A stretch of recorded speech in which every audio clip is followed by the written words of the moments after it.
19, we're just finding the b to the 6 for the binomial. So we don't have to write all 13 terms out here. We just need the one that contains b to the 6th. So I'm going to start with the second term. So remember, we have 3 rows that we need. And the second term was the last one. And I need it to be b to the 6th. So then 3a is also going to be to the 6th, because remember, when we start 3a to the 1 or the 12, and then negative b is 0, 3a is 11, negative b is 1, 3a is 10, negative b is 2. See, all of these add up to 12, remember? So if this one's 6, this one also has to be 6. And then for my Pascal's triangle, I don't want to do that many rows. I don't want to write out that many rows of Pascal's. So we're going to start with, we go 12, 0, 12, 1, 12, 2. Remember to put it in the NCR in our calculator, and like that. So I need to figure out where this 6th one is. So I'm going to kind of count out where this is. So I have 3a to the 12, 11, 10, 9, 8, 7, 6. So now I know where I'm at, right here like this.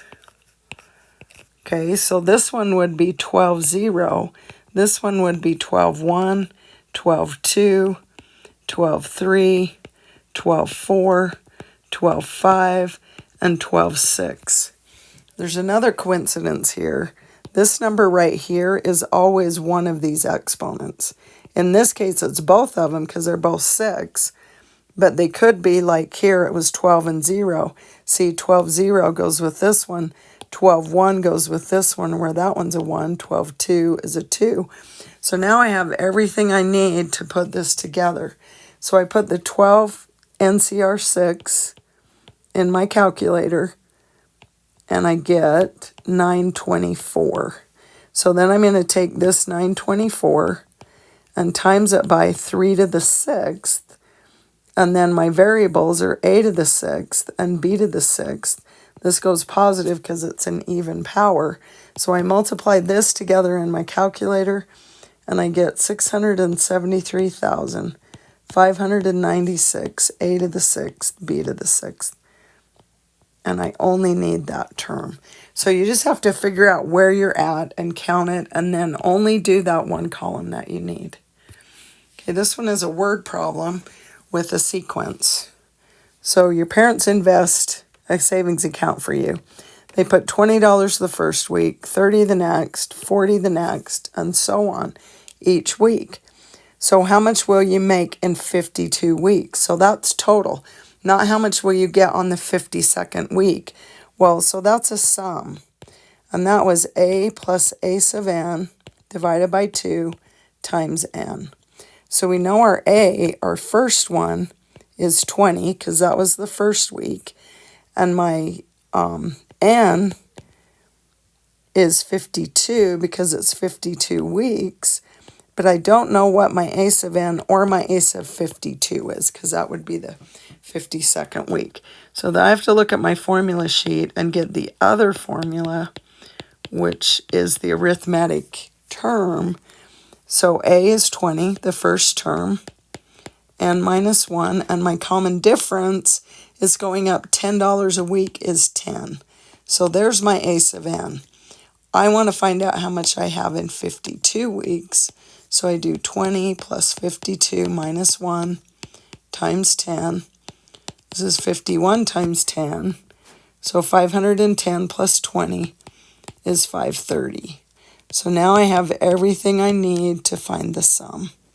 So my sum of the first 52 weeks is a, which is 20, plus 530, which is a sub 52, divided by 2, times 52. So that at the end of that 1 year, my parents would have put $14,300 in the account for me. Pretty nice. Okay. Now this one, it tells me it's an arithmetic sequence. And it is because it's a common difference. It's going up by 5. So find the expression for the nth term. That would be a sub n is a plus n minus 1 times d. Remember, arithmetic always has the d in it. Okay, so there's my nth term expression. Find the 100th term.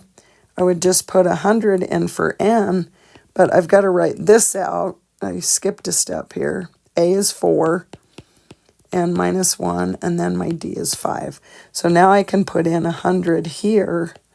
100 minus 1 times 5. When you multiply all that together, you get 499. Find the sum of the first 100 terms. Well, again, this is the same thing that we just did in the word problem. I need the first term plus the last term divided by 2 times n. Well, my first term is 4. And my last term, or a sub 100, because I'm adding the first 100 terms, is 499. So now I have everything I need to put in here, divided by 2, and my n is 100. So I put 100 in here. And that comes up to be 25,150. Okay. Now this one is a geometric sequence because it has a common ratio. So to find the common ratio, remember I take any term and divide it by the next one. So I'm taking the second term. So I get negative 1/3.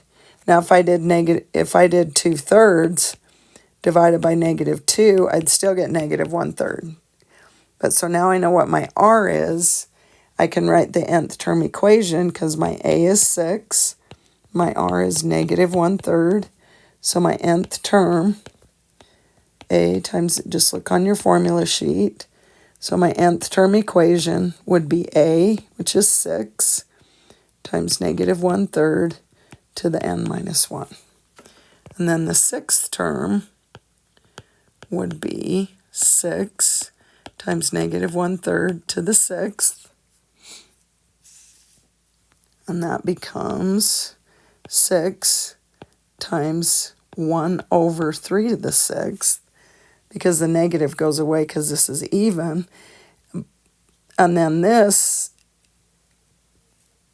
I can put in my calculator, 6/3 to the 6th, and I end up with, oops, it's not to the 6th, it's 6 minus 1. It's to the 5th. So then, I'm glad I caught that, sorry. And then I put it in my calculator and I get negative 2/81. So the sum of the first 10 terms of this sequence, we can estimate with a calculator. You could add them all up with a calculator, but we're not going to do that. We're just going to, I don't want you to do this because you won't have to do that on the test. I just want you to find the infinite sum. And I can do that because r is less than 1, the absolute value.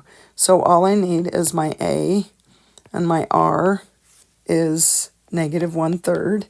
So I look on my formula sheet, and it's a over 1 minus r. It's 6 over 1 minus negative 1/3. And that comes out to be 6 over 4/3.